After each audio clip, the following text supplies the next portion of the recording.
Bonjour, mon nom est Rose-Marie Charret, je suis psychologue et conférencière et l'Institut québécois de planification financière m'a demandé de m'adresser à vous pour tenter de vous aider à gérer vos stress, notamment vos stress financiers, parce qu'actuellement, on sait qu'ils sont nombreux ces stress-là pour la très grande majorité de la population.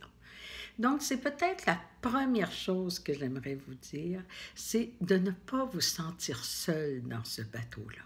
C'est un problème, c'est une crise qui affecte tellement de monde que c'est sûr qu'il va y avoir une mise à contribution globale pour tenter de trouver des solutions dans le domaine financier comme en santé, comme dans les autres domaines. Donc, ne pas se sentir seul. Deuxièmement, c'est sûr qu'on a toujours un malaise quand on sent qu'on n'a pas le contrôle sur ce qui se passe. Alors, mettez-vous en tête qu'il y a des choses sur lesquelles vous n'avez pas le contrôle actuellement.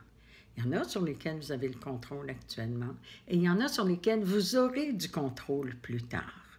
Actuellement, par exemple, vous pourriez vous détendre, vous pourriez vous mettre à penser « Qu'est-ce que j'ai perdu? Oui, mais qu'est-ce qui me reste? » Vous pourriez retrouver la confiance en vous. La personne en vous qui a eu le talent de gérer sa vie jusqu'ici est encore là, cette personne-là. Elle va pouvoir prendre des décisions, prendre des bonnes décisions.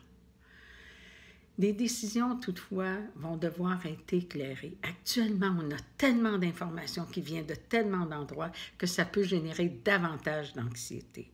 Donc, moi, ce que je recommande dans tous les domaines, limitons l'information à ce dont on a besoin, à ce qui nous est utile à nous et surtout, informons-nous auprès de personnes crédibles, auprès de personnes qui ont réellement de l'information, mais qui ne sont pas là pour faire des peurs au monde.